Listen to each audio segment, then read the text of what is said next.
Okay, so I'm finna go into work. I got like 23 minutes, so I'm gonna make this brief. Last night,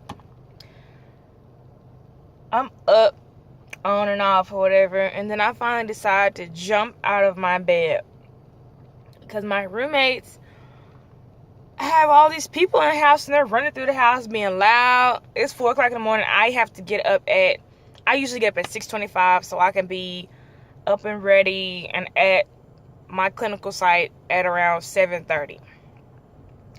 So it's 4:36. I'm jump out of my bed. I'm scrambling, looking for some pants, and I'm looking for my glasses. I took my hair wrap off my head because I didn't want to look crazy. I look crazy. I ain't really care. But anyway, I kind of did. I ain't gonna lie. But anyway, I snatched the hair scarf off, and then I wrapped a blanket around me. I have on a bra. I was like, guys, I have been trying to sleep for hours. It's 4 o'clock in the morning, and I have to get up at 6. Can y'all please keep it down? I have been getting up constantly. Like, y'all are too loud. You know, they're like, oh, we're sorry. Sweaty faces. They're smiling. Eyes are all glossy. Like, they're looking at me like we had like a team meet and they ready for the next play. That's how they was looking at me. And I'm like, let me go and get up out of here. So I turned around, walked out the living room, and be down the hallway. And my roommate, whose door is literally like this close to me. Like, literally, that's how close her door is to me. Her door is wide open. And then I could tell that there's multiple people in there. And I was like, and I can hear you guys perfectly. Okay, I'm trying to sleep. Can y'all please keep it down? And then, you know, they was like, oh, we're sorry. Look at that. I need a retwist. That video is coming soon. Oh, you can still see my parts, though. Well, yeah. The video is coming very, very, very soon. My husband's going to take me to the hair store. I already told him today what needs to go down. So, he's very supportive in whatever I do. As long as it's not dangerous. But he's very supportive. So, yeah.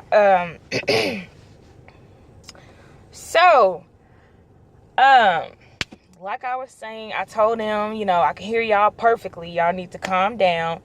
And then they're like, oh, we're sorry. And then I hear this voice ring out. This foreign voice.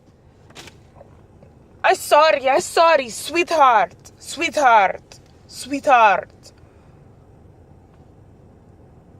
I'm sorry. I said, it's not sweetheart, it's Rachel. Rachel, I'm so sorry. You know, he says that, and he comes out of his room. Wait. Rachel, I'm really sorry.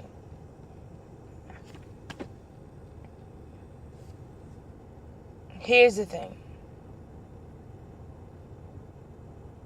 When he came out the room, he didn't have on no shirt, no pants. Not only that, he had his hands in his pants. And I was like, you didn't even have to come out for that. And then if I'm recalling correctly, I believe he called me sweetheart like 1 or 2 more times before I slammed the door in his face. You know, and I hear somebody telling him to leave her alone. You know. But anyway, my husband, he does not stay with me because we literally just got married. And we're going to get our place together in August. But yeah, we're going to get our place together with my leases up at my current apartment in August. And yeah, I come in there and tell him, you know, basically what happened or whatever.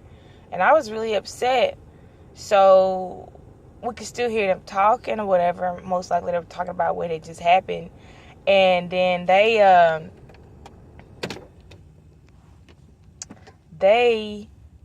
you know, finally simmer down or whatever. And then they finally calmed down, but I could still hear the boys talking every once in a while. But they were, they were going in and out the room, this and that. So then, opening and closing the door. So then my husband got up and was like, hey, which one of you guys was just talking? Well, a guy answered the door after he knocked on the door. He was like, hey, when you guys talked to my wife and she felt like you disrespected her, she's upset, blah, blah, blah, blah, by calling her sweetheart. And the guy's like, who? Rachel. And then the girl, whoever was in the room, was like, that's the one next door, the one who came out. I don't know if fucking Rachel, blah, blah, blah, blah. And he was like, my husband's like, hold up. Look, man, which one of y'all? It's multiple guys in here, in the dark room. I'm trying to paint a picture. It's dark in the house. But her door is right next to me, and her door was wide open or whatever at the time when I came out, but they had closed it after the fact. And when they opened the door, it was dark or whatever. But anyway, it was like, he trying to be hard and trying to low-key be disrespectful or whatever. And my husband told me that my black roommate was holding him back, the little foreign dude back the whole time, as if he was really finna do something. My roommate is about that skinny. The foreign dude that talked to me was that skinny, and I'm pretty sure he wasn't no bigger, because I know they were both little athletes or whatever, because that's usually when foreign people come to East Texas, they usually here for a sport. So I know they wasn't that big. And then my husband ended up saying he was tall, but he was not, like, muscular or anything. And my husband is big. He's big. Yeah. Okay. It's hot in here. But anyway, they apologized, of course. And then after that, the boys, the ones that were still there, ended up just leaving, and then it was completely quiet. So then after that, me and my husband talked about it a little bit. We up. I had to get up at 6. I got up at 4:30 something. I'm literally tossing and turning. He's staring at the ceiling because he's still bothered. I'm bothered that he's bothered. But then I finally go ahead and fall asleep, and then my alarm goes off, and I was like, I can't even get out of bed. I was so tired. I had texted my C.I at 4 o'clock and was like, here it is, 4 o'clock in the morning, and my roommates are running through the house naked. Because when I went up there the first time down the hall to talk to the girls, it was 2 girls I didn't recognize, and then it was my roommate. My roommate had on a comforter set. She was naked. And everybody was presumably drunk or whatever. But, I told my C.I basically what had happened. And she was like, I'm sorry, what do you need? And I was like, I'm extremely tired, but I'm going to try to push through. So, I'm trying to push through. I said I was going to try to push through. And she was like, well, I could let you go early, and I can just give you some work to do, to make up your time. And I was like, if we could do that, that would be perfect. So, tomorrow I'm going to go watch her see some kids, watch her treat some kids. I'm just going to take notes on what's going on, and then I'm going to write notes over it. I'm going to take notes, and then I'm going to take that information and make my little report, my little progress note off of what I see. And so yeah, that's going to be my little makeup work or whatever. So yeah, she let me go at 12 something, and I went to sleep.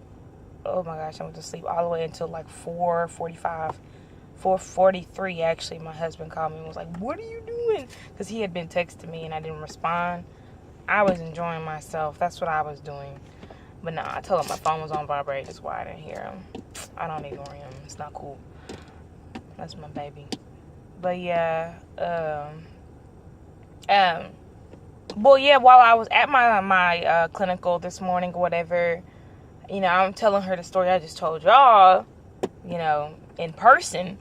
And we in the car, we heading to one of the schools, And I was like, yeah, and my husband jumped up, because I was upset because the guy was calling me sweetheart and he was being disrespectful and this and that. She's like, see, I thought you had a husband, such and such. There's other women at the office. Was like, I thought I've only been there. It's a side note. I've only been there since February 6th. Was it February? I've only been there since March 6th. Actually, I was at a nursing home before. But yeah, I've only been here since March 6th. And,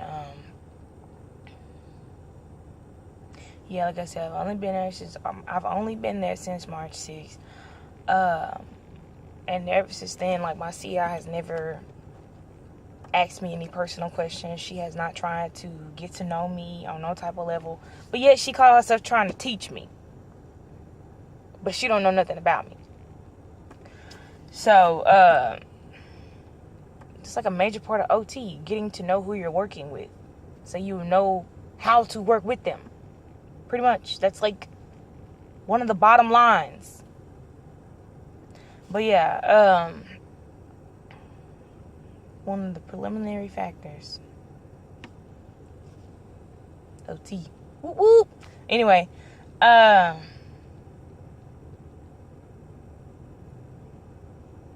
was I gonna say? So yes, man.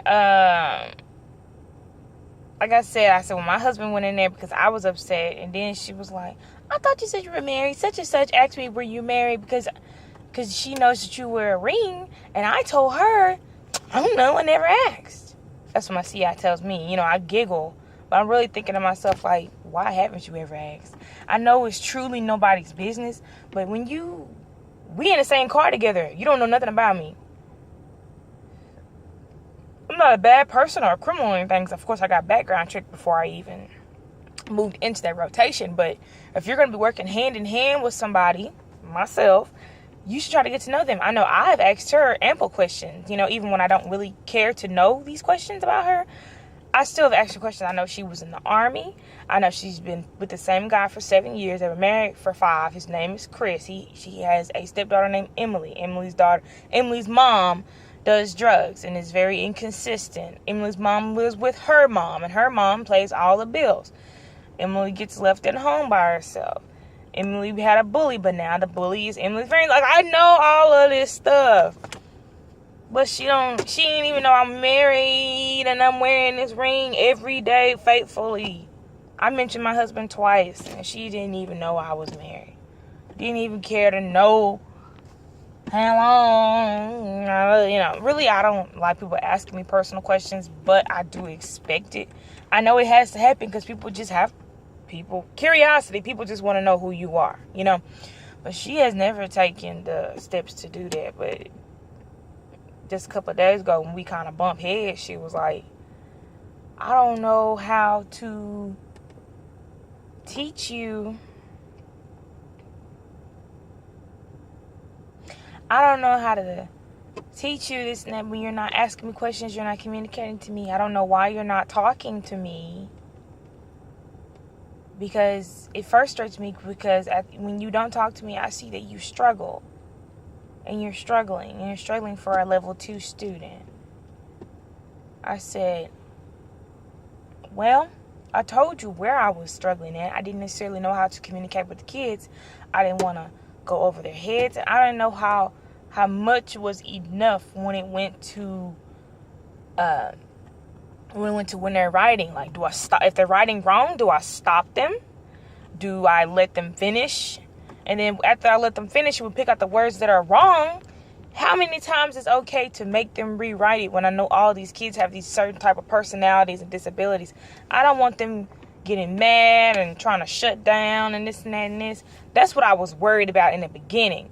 But she been doing this for 3 years and she not even 100% with it from what I've seen. So I just go in there and I do what feels natural to me.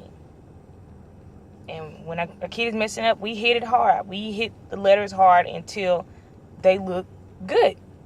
you know, to the best of their, I know that they've done the best of their abilities. At least I feel. And that's when we move on to the next. And that's just how I do things. I try to keep them talking. I ask them questions, you know. I just try to keep it going with them. I put my very best effort into it. And it feels right. It feels better. I feel I've been making progress. And she has commended me on 2 different occasions. Yeah, I mean, it was just Tuesday when she was trying to tell me about myself or whatever. But anyway, I know one story led to another. But like I was saying, like the fact that she didn't even know, she couldn't even tell somebody that I was married. But yeah, you supposed to have been working with me, you know, for these couple of weeks, and you don't even know if I'm married or not. It's crazy. You know, that just goes to show, you know, when it's a problem, you have to reflect back on yourself. I told her too, like, and when you talk during my treatment sessions. I don't know when it's okay for me to step back in or should I step out because you're talking during my treatment session. And then, you know, when I do tell you something, you don't necessarily address it. And she said, and when you get stuff together, we're going to have to start going over the things that you have gotten together, you know, picked out for the kids, you know, to do treatments with. And I said the very first time I did gather some things for the kids to work on, you did not even try to go over it with me because that's what I wanted to do. You know, I wanted to go over it with you, but you didn't even take the time to do that with me. And I know, and she says, I know I was doing computer work. So basically everything that she had to complain about me, complain about of me, or however you put it, I had an explanation for it. You feel like I don't talk to you because you don't listen to me. Not only do you not listen to me, you have not even tried to get to know me, to understand how I learn or you don't even know what I already know because you in fact don't talk to me. You talk at me, but you don't talk to me. But yeah, that's how that was. Like I said, she ended up letting me go early. I went home, went to sleep, and now I'm finna go to work. I got 5 minutes. But yeah.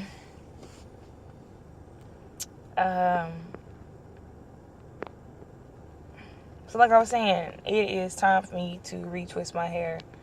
And that's just how my night and my day has went so far. And yeah, this is Rachel. Signing off. Have a good day. Bye.